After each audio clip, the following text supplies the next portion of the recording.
Question number 196 please. Sir आप बैठ जाइए, सर आप बैठ जाइए, रमेश जी आप बैठ जाइए। क्वेश्चन नंबर 196 गीता मंत्री ji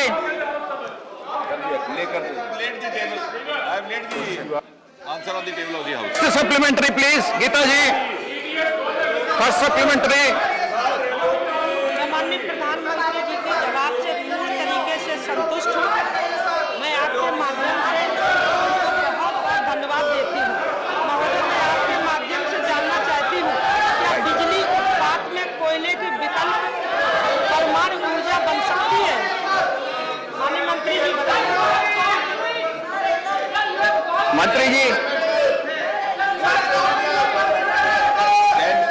can she repeat once again chairman sir, वो सुनाई नहीं दे रहा।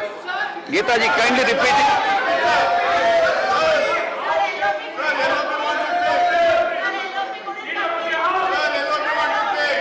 माननीय मंत्री जी से जानना चाहती हूँ। Nothing will go on record. Nothing will go on record. This is a question hour.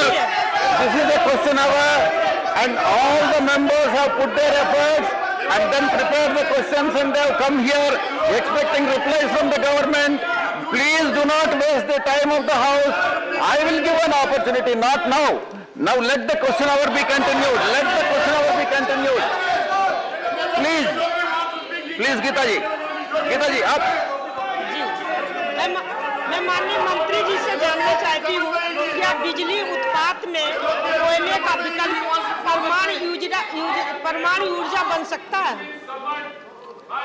मंत्री जी निश्चय ही परमाणु ऊर्जा एक अलग सोर्स है ऊर्जा का, और जैसे आजकल क्लीन सोर्स पर बल दिया जाता है, उसे क्लीन सोर्स माना जाता है।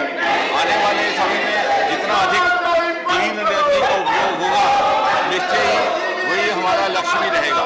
लेकिन साथ ही साथ मैं ये भी बात जोड़ दूं कि आदरणीय प्रधानमंत्री जी के नेतृत्व में पिछले 8 वर्षों में एटॉमिक एनर्जी के सोर्सेज को और व्यापक बनाने के लिए अनेकों नए कदम उठाए गए। जहाँ के गत वर्षों में एटॉमिक एनर्जी और न्यूक्लियर प्लांट्स अधिकतर दक्षिण के राज्यों तक सीमित थे, आज वो उत्तर में भी उनकी स्थापना की जा रही है। और जिस स्थान पर हम खड़े हैं, यहाँ से लगभग 150 किलोमीटर दूर हरियाणा में गोरखपुर के स्थान पर हमारा एक न्यूक्लियर प्लांट स्थापित होने जा रहा है। कहने का तात्पर्य ये कि गत 8 वर्षों में जिस प्रकार से प्रधानमंत्री जी ने पर्यावरण की चिंता की है, बार बार क्लीन एनर्जी का जिक्र किया है, उसी दिशा में चलते हुए इसका और ज्यादा फैलाव करने का भी प्रयास जारी है। गीता जी सेकंड सप्लीमेंट्री। जी, मैं माननीय प्रधानमंत्री जी को बहुत बहुत धन्यवाद देती हूँ। मैं माननीय मंत्री जी से जानना चाहती हूँ परमाणु ऊर्जा की गंभीर बीमारियों के इलाज एवं कृषि कल्याण जैसे जन कल्याणकारी विषयों के लिए क्या कोई उपयोगिता हो सकती है?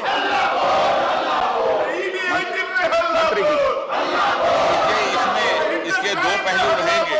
पहले तो हम सब समाज के सदस्यों का ये भी एक दायित्व है कि कहीं जहाँ ये धारणा रहती है कि एटॉमिक एनर्जी के या न्यूक्लियर प्लांट के लगने से कोई बीमारियां फैलती हैं, तो उस धारणा को दूर करना भी हमारा दायित्व है। क्योंकि ये प्रमाणित हो चुका है कि जो वैज्ञानिक न्यूक्लियर प्लांट्स में काम करते हैं, उन पर भी बहुत अधिक रिस्क नहीं रहता इस प्रकार की रेडिएशन का। हमने एक बार एक शोध करके आंकड़े भी एकत्रित किए कि जो भाभा एटॉमिक प्लांट के भीतर जो वैज्ञानिक काम करते हैं, उन पर कितना इसका प्रभाव रहा, और ध्यान में आया कि एक भी ऐसा केस नहीं हुआ जहाँ के किसी की मृत्यु किसी रेडिएशन रिलेटेड कैंसर अथवा दूसरी बीमारी से नहीं होगी। जहाँ तक आदरणीय सदस्य का संबंध है कि अन्य बीमारियों के लिए साधनों का उपचार करना, तो निश्चय एटॉमिक एनर्जी में नेबरहुड वेलफेयर प्रोग्राम्स भी उपलब्ध है, CSR भी उपलब्ध है, उसके तहत उस प्रकार का भी कार्य किया जाता है। First supplementary yes Selva Ganapathi please. Yes Selva Ganapathi. Honorable Deputy Chairman sir, we have several nuclear plants and 22 operating reactors in our country. Do we have trained personnel to manage nuclear and radiological emergencies. How many patients are trained by National Disaster Management Authority till now? Mantri ji, in fact, as all of us know, we have National Disaster Management Plan in place.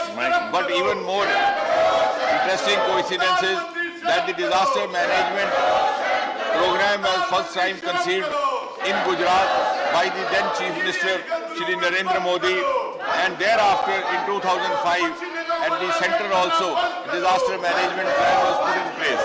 Now as far as the nuclear emergency, the nuclear safety is concerned, the National Disaster Management Plan functions in collaboration, in cognizance with the Department of Atomic Energy, which is the nodal department in such cases, and also the Ministry of Health and the Ministry of Environment.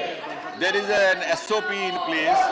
The emergency exercise trials are done once in every year at the site of the plant, and then once in 2 years outside the site of the plant, and equally so periodically within the plant.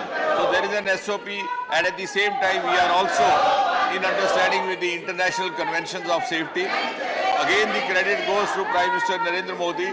During his tenure, we have now ensured an insurance pool which is very effective in case of emergencies related to atomic energy, but the safeguards are so much in place that there is hardly any risk of an emergency happening, at least in the Indian nuclear plants.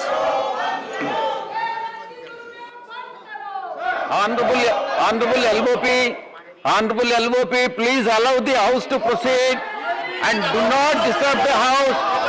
Honorable LOP, kindly instruct your members, honorable members, to go back to their respective seats. Please do not waste the time of the House. Nothing will go on record. Nothing will go on record except the person, except the honorable member who is putting the question.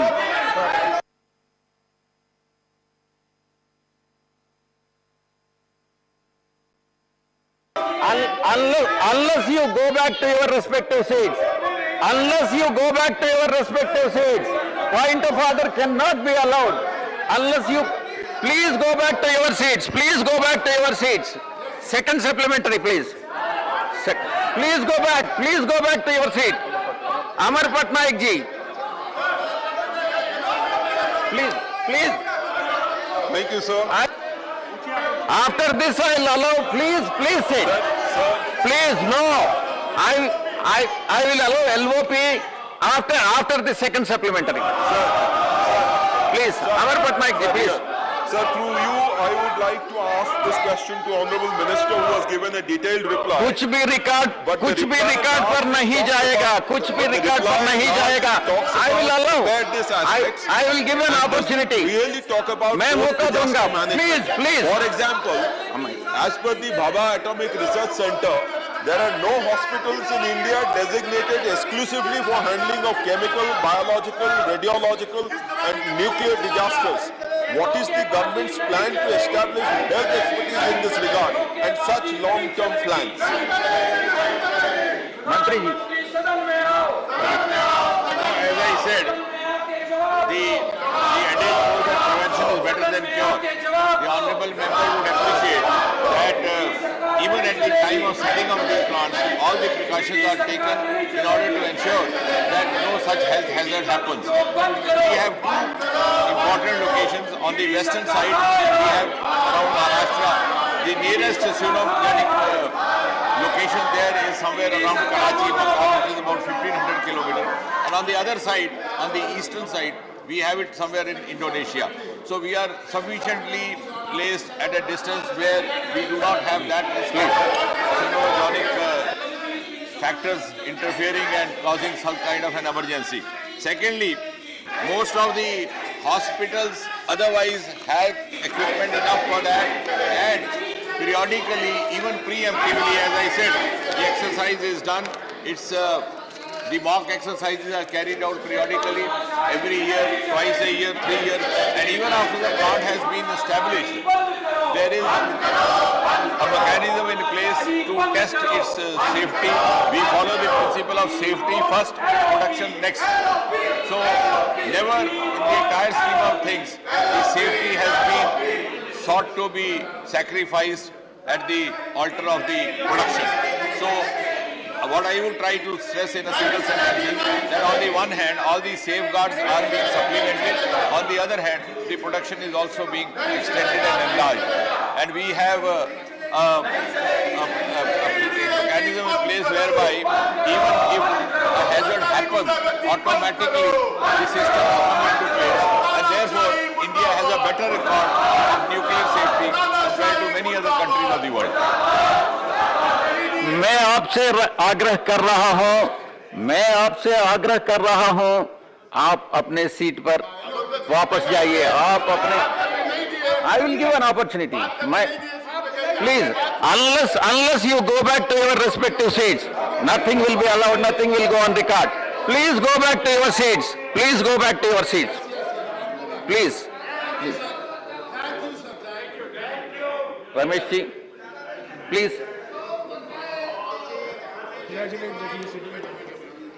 Sir, मैं आपको पहले आप पर इस स्थान पर बैठे हैं तो आपको मैं धन्यवाद करता हूं, मैं कंग्रेचुलेट करता हूं कि आप उस स्थान पे बैठे हैं और मुझे आपने मौका दिया। तो मौका सर, आज मैं एक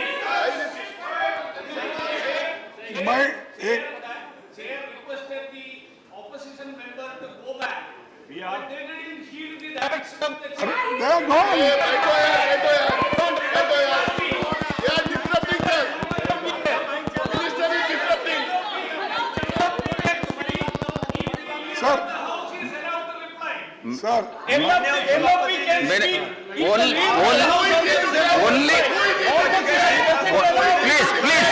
Please be seated. Sir,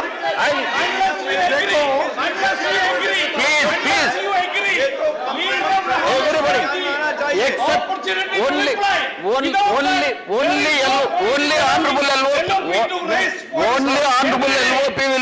only honorable LVP will be talking. All others have to sit.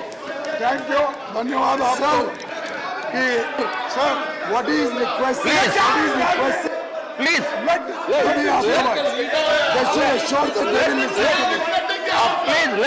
Let honorable LVP finish. After that, I'll give an opportunity. Please.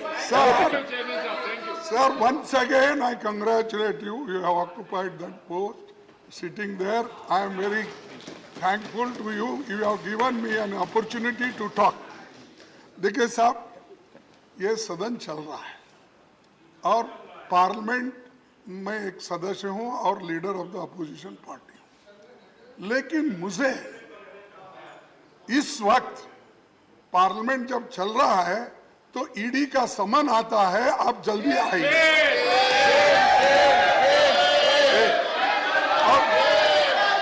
और दूसरी चीज, Priyanka ji, don't disturb. Priyanka ji, don't disturb please. और मुझे 12:30 को मुझे जाना है, क्योंकि मैं वो कानून के तहत मैं अवॉइड करना नहीं चाहता हूं, मैं कानून का पालन करना चाहता हूं। लेकिन इस वक्त ईडी बुलाना, मुझे समन करना जब पार्लियामेंट सदन है, चल रहा है, क्या ये उचित है? एक और दूसरी चीज, पार्लियामेंट चलते वक्त ही कांग्रेस पार्टी के अध्यक्ष के घर को और राहुल जी के घर को नियरली आप बैठिए लोग जो दिल्ली पुलिस के लोग घेराव डाले हैं और घर को, और इस जगह इस तरीके से अगर हम चलेंगे, क्या डेमोक्रेसी हमारी जीवित रहेगी? क्या संविधान के तहत हम चलेंगे? तो ये वो पर्पसली ये कर रहे हैं कि हमको डिमोरलाइज करने के लिए, हमको खत्म करने के लिए, डराने के लिए। हम डरेंगे नहीं। फाइट करेंगे और चलते रहेंगे। No. तो इसलिए सर मैं आपसे अपील करता हूँ, इसको चर्चा में लीजिए। Honorable क्यों LOP, ऐसा कर रहे हैं? Honorable LOP, please listen to No. leader of the house also. Please, No. please. What he will do, say. Sir Then सबसे पहली बात तो मैं इस बात का पूरा खंडन करता हूँ कि इसमें सरकार किसी तरीके से कभी भी जो लॉ एनफोर्समेंट अथॉरिटीज है उसके काम में दखल अंदाज नहीं देती है। शायद इनके जमाने में जब इनकी सरकार चलती थी तो ये लोग इंटरफेयर करते होंगे। हमारी सरकार Honorable LOP has requested the chair and chair has allowed given an opportunity to Honorable LOP. Now, after hearing the LOP, you are coming to the house and trying to disturb the house, which is not correct, which is not as per the rules. Nothing will go on record. Please go back to your seats. Please go back to your seats. Please do not waste the time of the house. And country is getting lot of expenditure for running the house. Please do not waste the expenditure. Yes, sir Honorable LOP. Media की opposition में जो बात कही वो पूरी तरीके से बेबुनियाद है। अगर किसी ने कोई गलत काम किया है तो कानून व्यवस्था अपना काम करता है और इस पर्टिकुलर विषय में तो माननीय उच्च सदन में जो सुप्रीम कोर्ट है भारत का वहां तक ये विषय गया है और जो कांग्रेस की अध्यक्षा है जो कांग्रेस के एक वरिष्ठ नेता है वो आज जेल में अगर वो जेल में है और कानूनी व्यवस्था उसके ऊपर जो कार्रवाई है वो कर रहा है तो मैं समझता हूं ऑपोजिशन में और कांग्रेस जो कानूनी व्यवस्था का पालन करना चाहिए बजाय के भागना चाहिए। सदन की कार्रवाई अच्छी तरीके से चले। हमारी सरकार लॉ एनफोर्समेंट अथॉरिटीज के काम में कभी दखलअंदाजी नहीं देती है। हमारी सरकार कानूनी व्यवस्था को अपना काम करने देती है। शायद इनकी सरकार कानूनी व्यवस्था रखने वाली अथॉरिटीज के काम में दखलअंदाजी इनकी सरकार देती है। हमारी सरकार ने कभी दखलअंदाजी नहीं की। तो मैं दरख्वास्त करूंगा कि जैसे हमने उनकी बात सुनी उन्होंने चेयर का अपमान नहीं करना चाहिए और आप सबको हाउस को चलने देना चाहिए। वेल में आना सही नहीं है। वेल में आना सही नहीं है। पोडियम के पास खड़ी होना ठीक नहीं है। Please go back to your seat. Please go back to your seat. Nothing will go on record. Nothing will go on record. Next supplementary.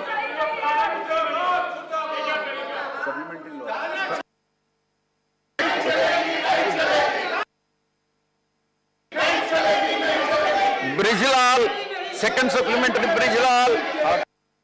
Third supplementary, Brijlal, please. Brijlal ji. Ji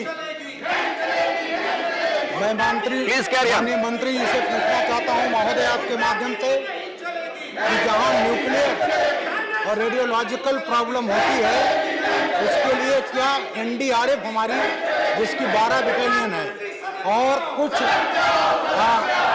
disaster response centres हैं स्थापित हैं, क्या इसको deal करने में सक्षम है? क्या उन्हें इसको किया गया? मंत्री जी। सभापति महोदय, जैसे मैंने आरंभ में भी कहा, नेशनल डिजास्टर मैनेजमेंट अथॉरिटी इसका ये जो व्यवस्था बनाई गई है उसका एक असेंशियल अंग है और एनडीआरएफ आवश्यकता के अनुसार सक्रिय की जाती है। हालांकि आमतौर से इस प्रकार की अभी कभी नौबत नहीं आई, लेकिन जो हमारी व्यवस्था है कि अरेंजमेंट इन प्लेस उसके तहत नेशनल डिजास्टर मैनेजमेंट प्लान 2005 में बनाया गया था और किसी हद तक वो प्रेरित था गुजरात के डिजास्टर मैनेजमेंट प्लान से जो वहाँ के मुख्यमंत्री श्री नरेंद्र मोदी जी के नेतृत्व में 2003 में लाया गया था। आज वर्तमान व्यवस्था के तहत न्यूक्लियर और एटॉमिक इमरजेंसीज के साथ डील करने के लिए नोडल एजेंसी का काम करता है परमाणु ऊर्जा विभाग और उसके साथ समन्वय करता है national disaster management authority, ministry of home affairs और मिनिस्ट्री ऑफ हेल्थ अफेयर्स जो स्वास्थ्य मंत्रालय है। यदि कोई इस प्रकार की परिस्थिति उत्पन्न होती है तो पहले से ही तैयारी रखे हुए हैं, लेकिन खुशकिस्मती से अभी तक कोई इस प्रकार की नौबत नहीं है। Question number 197, Sivadasan ji. Please. Sir, because of the ED raids, sir, Minister, house is totally disrupted, sir. So how can I ask the question? Sir, the house is disrupted. So house is disrupted, sir. Sir, because of the ED raids. Table. Yes, Sir, because of the ED raids. First supplementary. Sir, because of the ED raids, the house is disrupted. So because of the ED raids. Please, Sivadasan ji. Sir, because Would of the ED raids, you like to avail the opportunity given to you or not? Please. Yes. Supplementary. Sir, because of the, please, because of the, sir, hello, sir. You are not availing the opportunity, then Jose K. Mani ji. Jose K. Mani ji. Inviting the owners, how can you ask a question like this? Would you like to avail the opportunity given to you or not, Jose Mani ji? Place the house. If you are not availing your opportunity, it will be given to somebody else. Don't waste the time of the house. Can you place the house in order? Question number 198, Tiruchi Shivaji. Question number 198. Honorable Minister. I've already placed the question on killed in this country. the table of the order. प्रजातंत्र को का गला घोटा जा रहा है। जिस तरीके से कांग्रेस प्रजातंत्र का गला घोटा जा रहा है, ये स्वीकार्य नहीं है। प्रजातंत्र का गला घोटना Do you have any supplementaries to ask? I am asking you, do you have any supplementaries to ask? I will give an opportunity. I am not able to hear. If you are not availing the opportunity, then you will be losing the chance. लोगों की भूमिका रहती है। First supplementary, Rakesh Sinha ji. प्रयास किए जा रहे। महोदय, मैं आपको धन्यवाद करता हूँ कि आपने ऐसी परिस्थिति में भी हाउस को चलाने का निर्णय लिया और क्वेश्चन आवर चल रहा है। मेरा मंत्री जी से सवाल है कि देश में कितने साइंस सेंटर है? प्रधानमंत्री नरेंद्र मोदी जी के नेतृत्व में खेल के क्षेत्र में जो विकास हुआ है उसका साइंस सेंटर का योगदान है।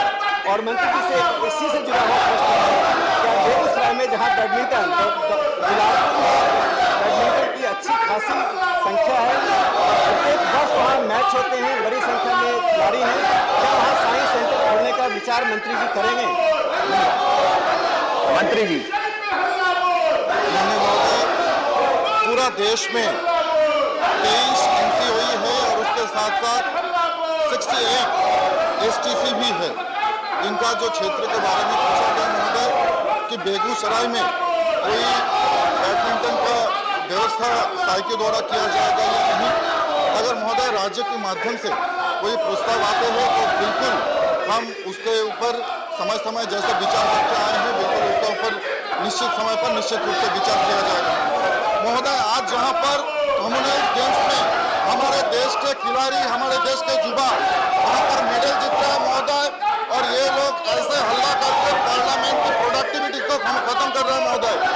मैं प्रार्थना करना चाहूंगा कि सदन की कार्रवाई चले और जिस तरह से हमारे देश के युवा लंदन में जो जहाँ पर इंग्लैंड में जहाँ पर कॉमनवेल्थ हो रहा है वहाँ पर एक के बाद एक मेडल जीतते जा रहा है, एक के बाद एक अचीवमेंट हो रहा है।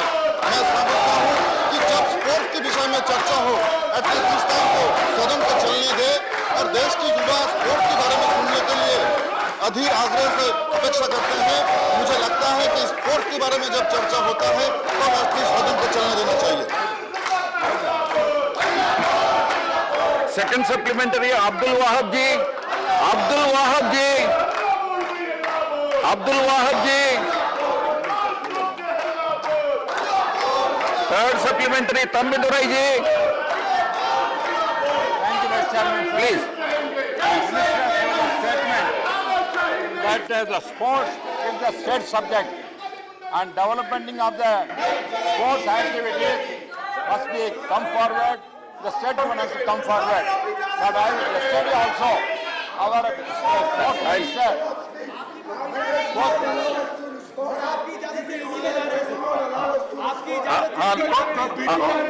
Honorable LOP.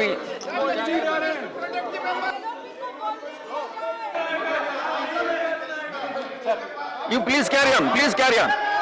Yesterday, our sports minister explained everything. What are the schemes they are giving from central government? At the same time, our debates have raised the first allocated by the central government in the next state government cannot spend all the money. They are wanting that the state government, central government come forward to aid the state government to promote the sports activities. मंत्री जी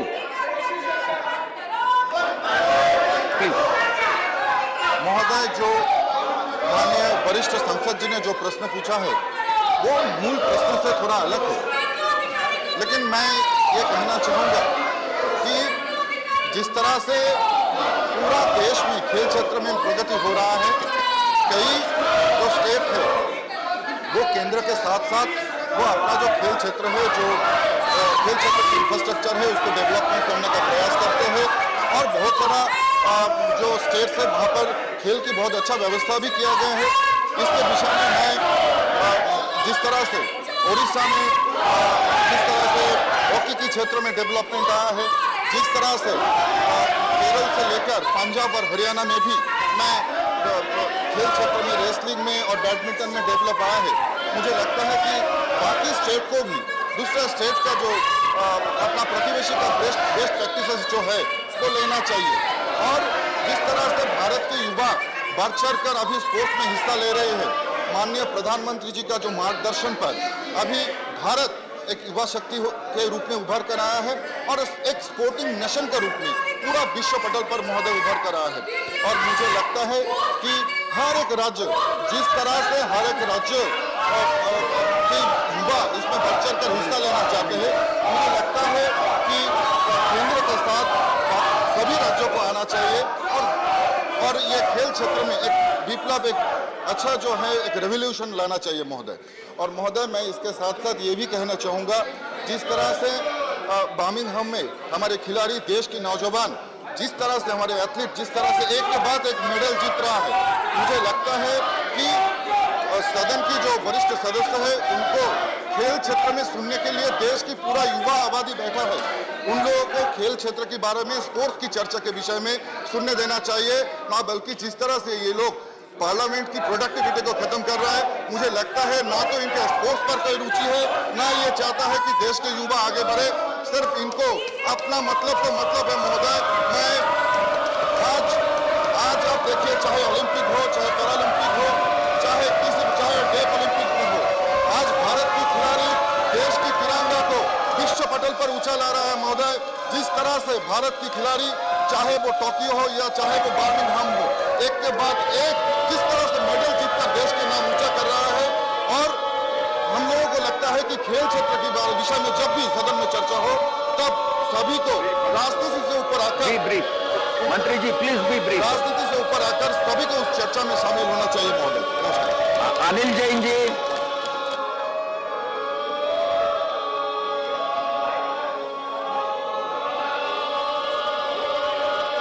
आप लोग सदन की कार्यवाही में बाधा डाल रही हैं, यह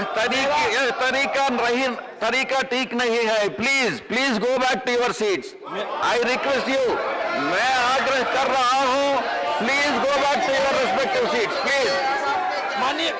अनिल जैन जी। माननीय मंत्री जी से मेरा सवाल है, हमने टेनिस में एक नेशनल सेंटर ऑफ एक्सीलेंस स्थापित किया है दिल्ली में, और हम इस प्रकार के देश में हर कोने से 5 सेंटर ऑफ एक्सीलेंस शुरू कर रहे हैं। इन centre NTC, national tennis centre of excellence, इनमें माननीय मंत्री जी से निवेदन है कि साई की तर्ज पर इन सेंटर्स को मान्यता देकर इनमें अलग से प्रावधान, इंफ्रास्ट्रक्चर, ट्रेनिंग और टूर्नामेंट के लिए प्रावधान किए जाए, ऐसी आपसे निवेदन है। क्या इसकी कोई व्यवस्था हो सकती है? महोदय, माननीय प्रधानमंत्री जी के मार्गदर्शन में माननीय प्रधानमंत्री जी का जो विजन है कि कैसे इंडिया को, न्यू इंडिया को स्पोर्टिंग इंडिया में बदला जाए, और माननीय खेल मंत्री अनुराग जी की वरिष्ठ हाथ से और निष्ठा के साथ माननीय प्रधानमंत्री जी को सपना को साकार करने के लिए दिन रात परिश्रम कर रहा है महोदय। और महोदय, इसमें आपका टेबल टेनिस से लेकर हर एक जो इवेंट है, स्पोर्ट्स है, उसको बढ़ावा देने के लिए काम कर रहे हैं।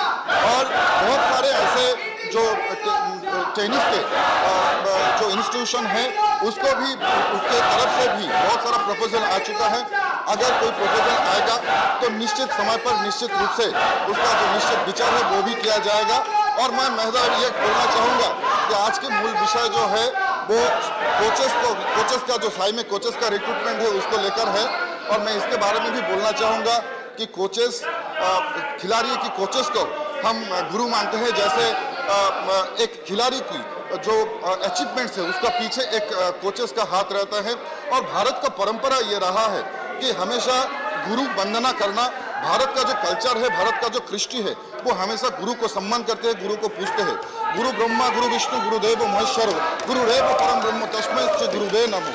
इस वाणी को मान्यता देते हुए माननीय प्रधानमंत्री जी के मार्गदर्शन में 2020 में जो है कि द्रोणाचार्य अवार्ड की राशि जो है 5 लाख से लेकर 15 लाख तक बढ़ाया गया।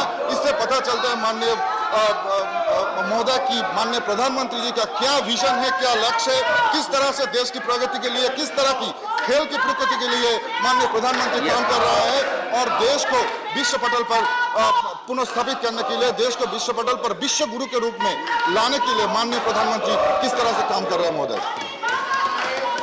Question number 199, doctor Ashok Vajpayee ji. मंत्री जी, फर्स्ट सप्लीमेंट्री।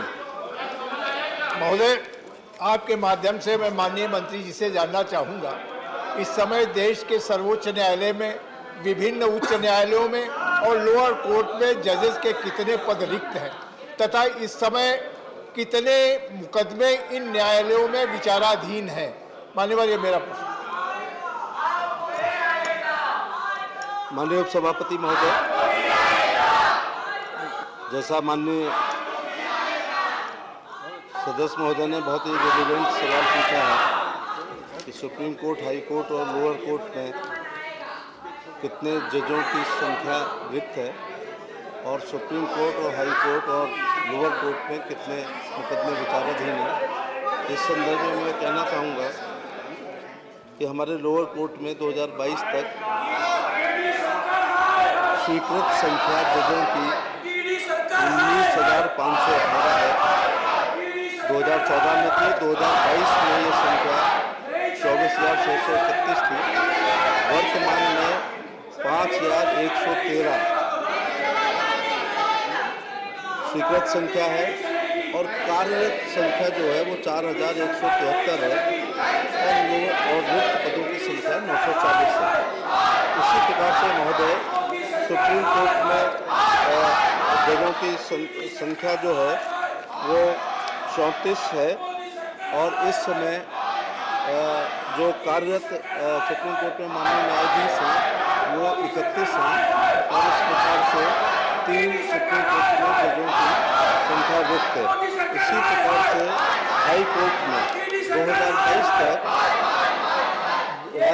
देश के विभिन्न उच्च न्यायालयों में जजों की संख्या 1108 है स्वीकृत संख्या, और कार्यरत 729 है, और इस प्रकार से 379 माननीय उच्च न्यायालयों में जजों की संख्या रिक्त है। और जहाँ तक माननीय सदस्य का दूसरा प्रश्न था वो पेंडेंसी को लेकर के था कि इस समय माननीय सुप्रीम कोर्ट में, माननीय हाई कोर्ट में और माननीय लोअर कोर्ट में कितने मुकदमों की पेंडेंसी है। उस विषय में मैं बताना चाहूँगा कि जो सुप्रीम कोर्ट में पेंडेंसी है, जो पेंडेंसी सुप्रीम कोर्ट में है, वो अभी 2022 तक 71,411 मुकदमे विचाराधीन है। इसी प्रकार से पेंडेंसी इन हाई कोर्ट। मंत्री जी, प्लीज बी ब्रीफ। सर वो आंकड़े हैं उसको हम कम कर ही नहीं सकते। Please carry on. ये सदस्य का प्रश्न है कि Please, सुप्रीम respond कोर्ट में briefly. कितने जजों की संख्या कम है, उसे बताना ही पड़ेगा, उसको संक्षेप कर ही नहीं सकता। हाई कोर्ट में कितने जज हैं उसकी भी संख्या बतानी पड़ेगी, और लो कोर्ट में। दूसरा प्रश्न है कि सुप्रीम कोर्ट में कितने मुकदमे पेंडेंसी है, तो मैंने बताया कि सुप्रीम कोर्ट में 71,411 मुकदमे विचाराधीन है। हाई कोर्टों में, विभिन्न हाई कोर्टों में 59,57,000 मुकदमे विचाराधीन है, और इसी प्रकार से जो लोअर कोर्ट है, सबऑर्डिनेट कोर्ट है, उनमें सबसे ज़्यादा मुकदमे विचाराधीन है, उनकी संख्या 4,14,00,000 है। Second supplement. माननीय सभापति जी, मैं माननीय मंत्री जी से जानना चाहूँगा कि कोविड पैंडेमिक के दौरान देश के उच्च न्यायालयों में और सर्वोच्च न्यायालयों में वर्चुअली कितने मुकदमों की सुनवाई हुई, मैं इसके बारे में जानना चाहता हूँ। दूसरा मान्यवर ये आग्रह है मेरा कि मुकदमों की लागत को कम करने के लिए विवादकारी पर कम खर्चा आए, क्या सरकार वर्चुअल सुनवाई पर आगे भी विचार करेगी, कार्रवाई करेगी? एक तो कितने मुकदमों की सुनवाई हुई वर्चुअली? मंत्री जी। माननीय सभापति महोदय,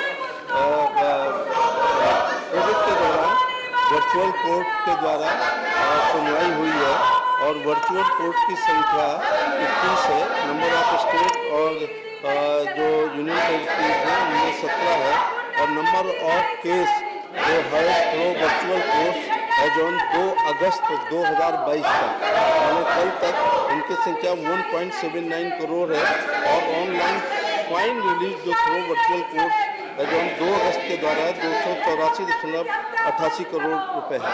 निश्चित तौर से वर्चुअल कोर्ट सरकार भी चाहती है, माननीय सुप्रीम कोर्ट भी चाहते हैं कि वर्चुअल कोर्ट के माध्यम से सुनवाई हो, जिसमें कम समय में मुकदमे की सुनवाई ठीक से कर सकते हैं, और जो जिनके एविडेंस होते हैं उनको विभिन्न जगहों से माननीय अदालत में आने की जगह, जहाँ पर वो हैं, उनका घर है अथवा उनकी यहाँ पर पोस्टिंग है, वहाँ से वो वर्चुअल कोर्ट के माध्यम से अपने साक्ष्य को दे सकते हैं और सुनवाई भी कर सकते हैं। आप जो कह रहे हैं वह नियमों के विरुद्ध है। Nothing will go on record, so please go back to your seats. Please do not waste the time of the house. Please I request you, मैं आग्रह कर रहा हूं, please go back to your seat. Nothing will go on record. So first supplementary, Sujeet Kumar ji. Sujeet Kumar ji. Thank you sir. Sir, आदरणीय मंत्री जी ने अभी बताया कि सुप्रीम कोर्ट में 70,000 से ज़्यादा और हाई कोर्ट्स में करीबन 60 लाख और लोअर कोर्ट्स में करीबन 4 करोड़ केसेस पेंडिंग है। सर, ये हमारे देश के लिए बहुत बड़ी चुनौती है, ये पेंडिंग केसेस को कैसे कम करना। और सर, अभी हमारे पास टेक्नोलॉजी भी है, आर्टिफिशियल इंटेलिजेंस, ब्लॉकचेन, जिससे ये कम किया जा सकता है, और दुनिया भर में इसका इस्तेमाल भी हो रहा है। तो मैं माननीय मंत्री जी से पूछना चाहता हूँ कि जो ई-कोर्ट प्रोजेक्ट है उसमें टेक्नोलॉजी को यूज करके केसेस पेंडिंग कम करने का कोई विचार है, और इसके लिए सरकार क्या कर रही है?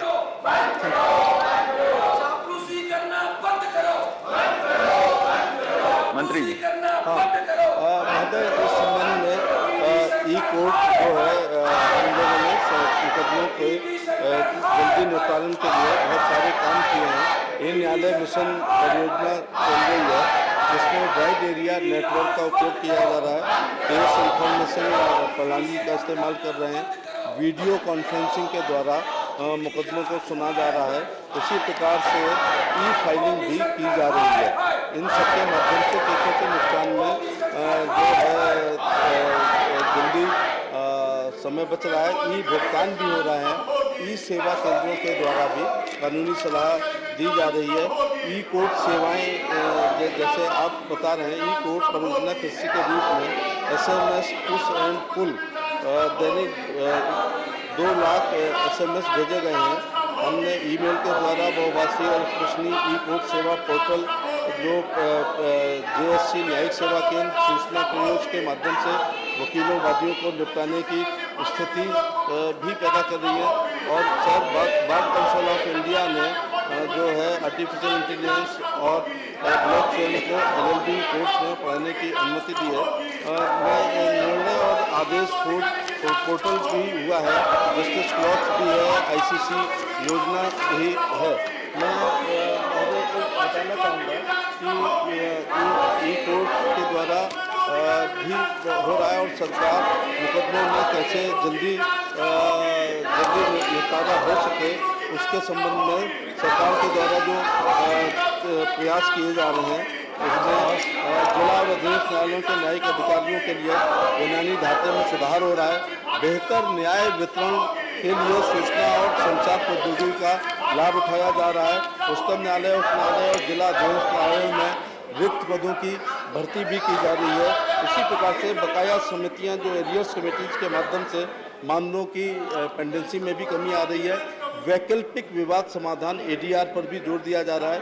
विशेष प्रकार के मामलों में फास्ट ट्रैक कोर्ट के द्वारा मामलों का निपटान जल्दी से जल्दी किया जा रहा है।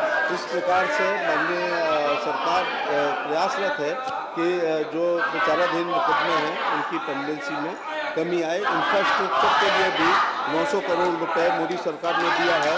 पिछले 10 साल इनकी कांग्रेस की सरकार ने जितने 40 साल में इंफ्रास्ट्रक्चर के लिए पैसा दिया गया था उससे कई गुना ज़्यादा पिछले 8 साल में इंफ्रास्ट्रक्चर के लिए मोदी सरकार ने काम किया है। इसी प्रकार से E-कोर्ट के लिए, E-फाइलिंग के लिए, वीडियो कॉन्फ्रेंस के लिए बहुत सारा धन आवंटित सरकार के द्वारा किया जा रहा है, जिसमें इसीलिए भारत अकेला वो देश है कि हमारे E-कोर्ट के माध्यम से, वीडियो कॉन्फ्रेंस के माध्यम से हमने न्यायालयों की कार्रवाइयों को जारी रखा है, जिससे गरीब लोगों को न्याय मिल सके।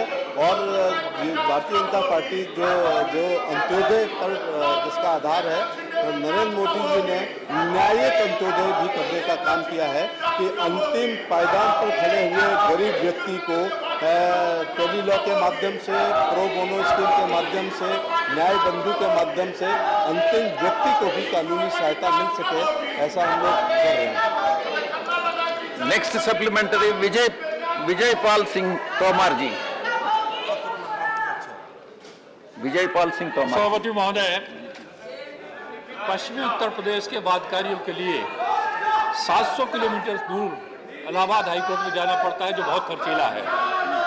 और बिहार में रांची हाईकोर्ट की बेंच बनाई गई थी पार्लियामेंट के द्वारा। तो मैं माननीय मंत्री जी से जानना चाहूँगा, क्या उसी तर्ज पर हाईकोर्ट की बेंच या सर्किट बेंच पश्चिमी उत्तर प्रदेश में देने पर विचार करेंगे? मंत्री जी। सभापति महोदय, माननीय मंत्री जी ने पश्चिम उत्तर प्रदेश के बारे में जो चिंता व्यक्त की है, निश्चित तौर से उनकी चिंता जायज़ है। लेकिन मैं महोदय को ये कहना चाहूँगा कि इस समय सरकार के पास पूर्ण रूप से कोई विचार किसी भी हाई कोर्ट से, देश के किसी भी हाई कोर्ट से या किसी भी राज्य की सरकार से जो पूर्ण प्रस्ताव होता है वो नहीं आया। इसमें कोई दो राय नहीं है कि मेरठ, मुजफ्फरनगर, गाजियाबाद, बुलंदशहर अथवा शामली हो अथवा आगरा, एटा, फैजाबाद, हाथरस, मथुरा, अलीगढ़, मैनपुरी हो, इन इलाकों से इलाहाबाद उच्च न्यायालय दूर है। इसमें दूरी है। शामली जिला है हमारा, जो सहारनपुर जिला है, उससे बहुत दूरी है, लगभग 800 किलोमीटर की दूरी इलाहाबाद उच्च न्यायालय के लिए जाना पड़ता है। इस विषय में मेरठ में भी जनता ने आंदोलन किया है, वकीलों के आए हैं, और आगरा में भी इसी प्रकार से मांग होती रहती है। लेकिन मैं महोदय आपको ये बताना चाहूँगा माननीय सदस्य को कि सर्किट बेंच या खंडपीठ बनने के लिए कुछ कानूनी प्रावधान है, कुछ संवैधानिक व्यवस्था है। और वो संवैधानिक व्यवस्था ये है कि उच्च न्यायालय की खंडपीठों की स्थापना जसवंत सिंह आयोग द्वारा की गई सिफारिशों और उच्चतम न्यायालय द्वारा 2000 के WPC संख्या 379 में सुनाए गए निर्णय के अनुसार और राज्य सरकार से जिन्हें व्यय और ढांचागत सुविधाएं प्रदान करनी होती हैं, कोई पूर्ण प्रस्ताव प्राप्त होने पर विचार करने के बाद की जाती है। ऐसा अगर किसी भी राज्य के मुख्य न्यायाधीश को ऐसा लगता है कि खंडपीठ कहीं होनी चाहिए क्योंकि प्रशासनिक काम उनको ही करना पड़ता है, मंत्री जी राज्य सरकार please address the chair, please address the chair. राज्य सरकार को अपना प्रस्ताव दे सकते हैं, वो मुख्यमंत्री के माध्यम से और राज्यपाल महोदय के माध्यम से आता है। प्रस्ताव पर उच्च न्यायालय के मुख्य न्यायाधीश, जिन्हें उच्च न्यायालय में आज के प्रशासन की देखभाल करने की आवश्यकता होती है, और संबंधित राज्य के राज्यपाल की सहमति भी होनी चाहिए। वर्तमान में सरकार के पास किसी भी उच्च न्यायालय की बेंच स्थापित करने के बारे में कोई पूर्ण प्रस्ताव लंबित नहीं है। Next supplementary Sushil Kumar Modi ji. सभापति महोदय, मैं माननीय मंत्री जी से जानना चाहूंगा कि अभी देश के कितने हाईकोर्ट में लाइव स्ट्रीमिंग यानी कोर्ट की कार्रवाई का सीधा प्रसारण लाइव स्ट्रीमिंग हो रहा है, कितने कोर्ट में हो रहा है, और क्या सरकार इसको प्रोत्साहित करने के लिए कि लाइव स्ट्रीमिंग सभी कोर्ट में 7 दिन हो, इसके लिए सरकार लाइव स्ट्रीमिंग के लिए क्या प्रयास कर रही है? मंत्री जी।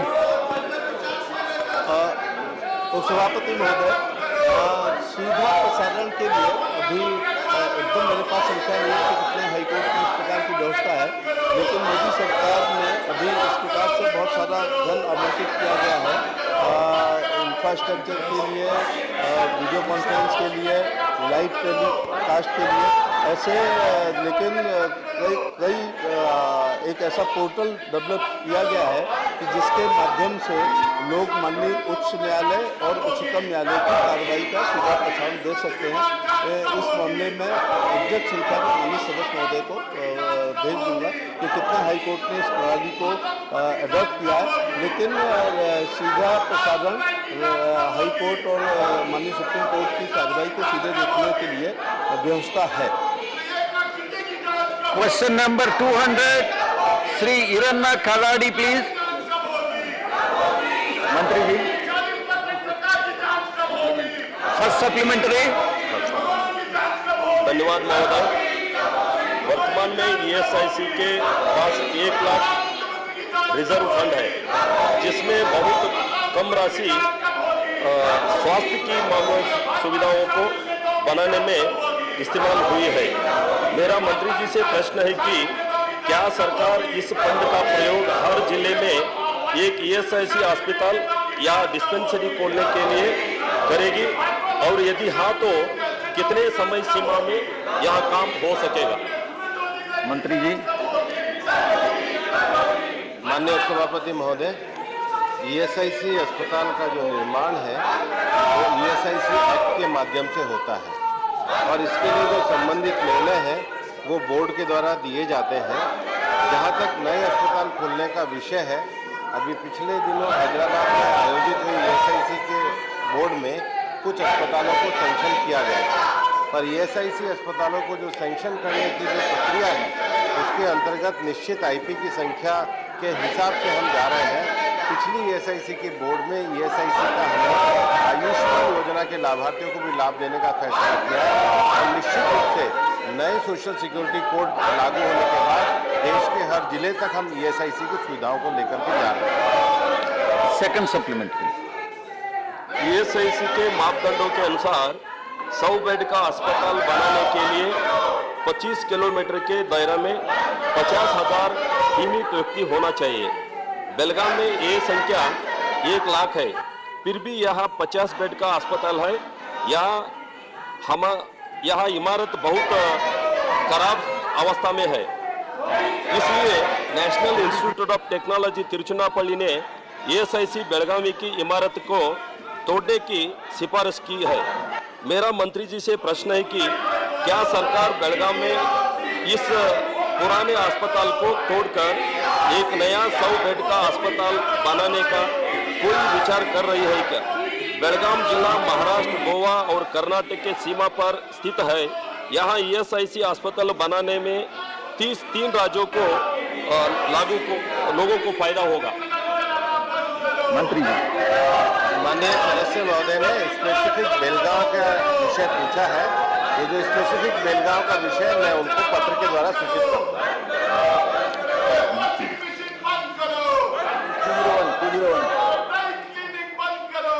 क्वेश्चन नंबर 201, राकेश सिन्हा जी। मंत्री जी।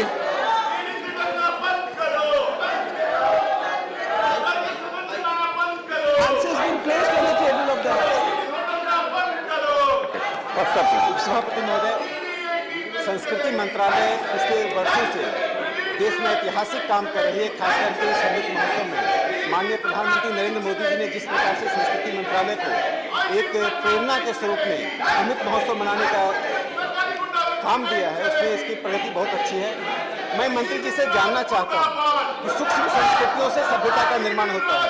पाल डायनेस्टी जो कि भारत की सभ्यता और संस्कृति में बहुत महत्वपूर्ण स्थान रखती है, इसके अवशेष बेगूसराय के नौलागढ़ जयमंगलागढ़ में मिला है। इस अवशेष को 1950 में ढूंढा गया है, लेकिन इसमें प्रगति नहीं हुई है। तो मैं जानना चाहता हूं क्या ICHR Indian council of historical research की टीम जाकर इसका अध्ययन करेगी, जिससे इतिहास की पुस्तकों में इसकी जानकारी प्राप्त हो सके।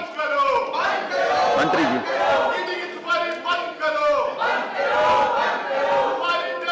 Mic. Honorable Deputy Chairperson sir, this has been excavated in 1950s by Archaeological Department of Begusaray GD College. So excavated material is lying in the college museum as well as the district museum and several other places. So far as Pal dynasty's archaeological protection is concerned, there are a couple of places which are under ASI. One is Nalanda, which we got inscribed as UNESCO site, along with Vikramshila and one or two more. But these places are not under Archaeological Survey of India, but I appreciate the concern of the Honourable Member. The difficulty in such places is that a project or some kind of request has to be procured or has to be made by the state government, and only then some action can be taken. These areas do not fall under the jurisdiction of ASI, but they are with the state. And they are also not under state protection. So some different kind of work needs to be done. But the earlier excavation, their reporting is all documented and is very well available with the institutes. Second supplementary Rakesh Sinha ji. सभापति महोदय, शिक्षा और संस्कृति में पाल dynasty ने बहुत ही महत्वपूर्ण काम किया है। माननीय मंत्री महोदय जी ने जिसका जिक्र किया, नालंदा विश्वविद्यालय, विक्रमशिला विश्वविद्यालय, ये पाल डायनेस्टी से नालंदा विश्वविद्यालय जुड़ा रहा है और शिक्षा के क्षेत्र में जो नालंदा विश्वविद्यालय का योगदान है, जिसके कारण भारत की सभ्यता और संस्कृति दुनिया में जानी जाती है। इसी कारण से मैं जानना चाहता हूँ मंत्री जी से, राज्य सरकार के प्रस्ताव आने के साथ केंद्र सरकार अपने स्तर पर ASI के मार्फत से, चूंकि नालंदा के ही जयमंगलागढ़ और नौलागढ़ है, क्या उसका विस्तार करने की कोई प्रस्ताव है? यदि है तो कब करेगी? धन्यवाद। मंत्री जी। डिप्टी चेयरपर्सन सर, इसमें जो नालंदा विक्रमशिला ASI के द्वारा प्रोटेक्टेड जगह है, जिसको हमने उन मॉन्यूमेंट्स को प्रोटेक्ट किया है, लेकिन बेगूसराय जिसका जिक्र मेंबर साहब ने किया, वो प्रोटेक्टेड नहीं है। वहाँ के जो माउंट्स हैं उसको प्रोटेक्ट करने के लिए archaeological survey of India regularly survey की दृष्टि से एस्टिमेशन करता है, ट्रेंचेस बनाता है, और उसी के तहत ये सर्वे की दृष्टि से होती है। तो सर्वे की दृष्टि से इस जगह पर हमने कुछ अवशेष पाए हैं, लेकिन उन अवशेषों को आने वाली जनरेशन तक के लिए प्रोटेक्ट किया जाए, इसलिए उसको वैसे के वैसे बंद कर दिया जाता है। It is from the point of view of preservation that these sites get to be closed, but for future generations. So anybody who wants licensing or any of those things can approach, and with the support of the ASI, we can then look into it. Supplementary GVL Narasimha Rao ji. Thank you, Deputy Chairman sir. My question is to Honorable Minister on the research on Vijayanagara dynasty, which is considered to be the golden era in Indian medieval history. So I want to ask her, India was considered to be Sone ki Chidiya, the golden bird during that period. Krishna Devaraya is the most celebrated legendary emperors, and whose 550th year was last year. I had requested the ministry for research on Vijayanagara dynasty and for celebration of the 550th birth anniversary celebrations of Sri Krishna Devaraya. as part of Azadi Ka Amrit Mahotsav, and the honorable minister confirmed to me that this will be done. So I would like to request the minister whether there is a time frame in which these celebrations of Sri Krishna Deva Raya will happen. Thank you. Mantri ji. Deputy Chairman, I do not have any such information available with me. I'll look into it and pass on the information. So far as Vijayanagar Empire is concerned, and appreciation for the same goes across with everyone, and we even Hampi is also part of UNESCO heritage site, and we have been preserving that site for a long period of time.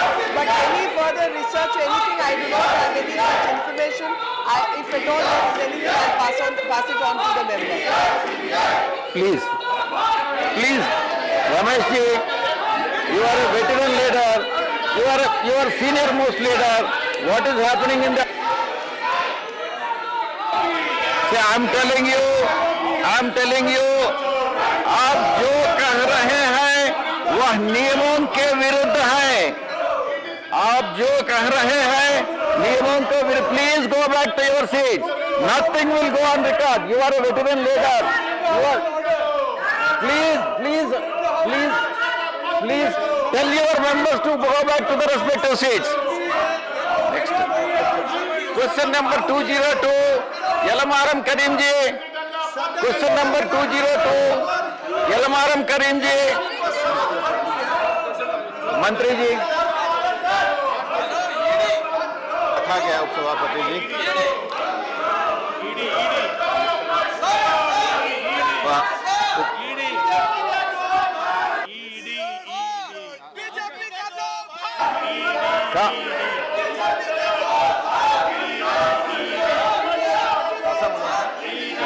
पे रखा गया है.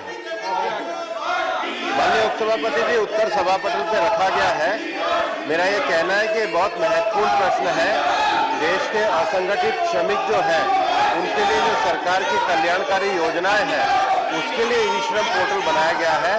अगर मुझसे पूरे प्रश्न पूछेंगे तो निश्चित रूप से काफी जानकारियां भी मैं देने में आपके माध्यम से उपयोगी हो पाऊंगा.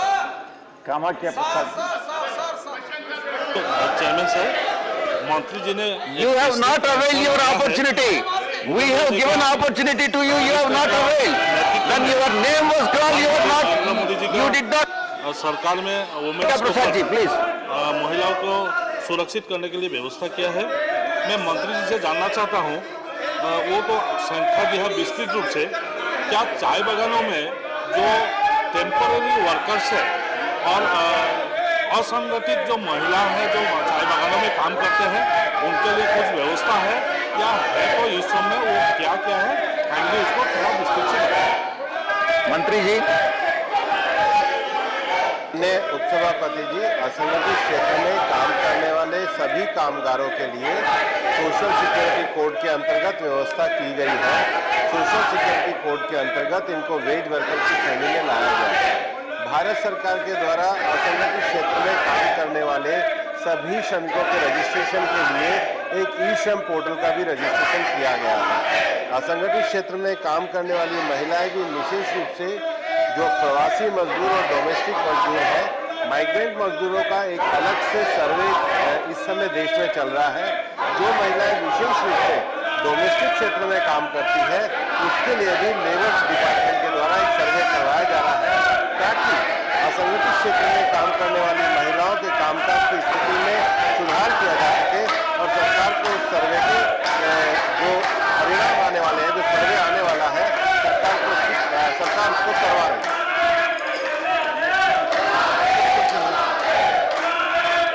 Question number 203, Rajendra Gelhat.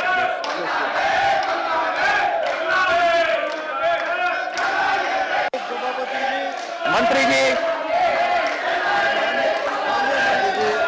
उत्तर सदन के पटल पे रखा गया है. सप्लीमेंट्री. राजस्थान के संपूर्ण जिलों में कर्मचारी बीमा योजना 2016 से 2022 तक कितने नए कर्मचारियों की पंजीकृत किए गए और उनको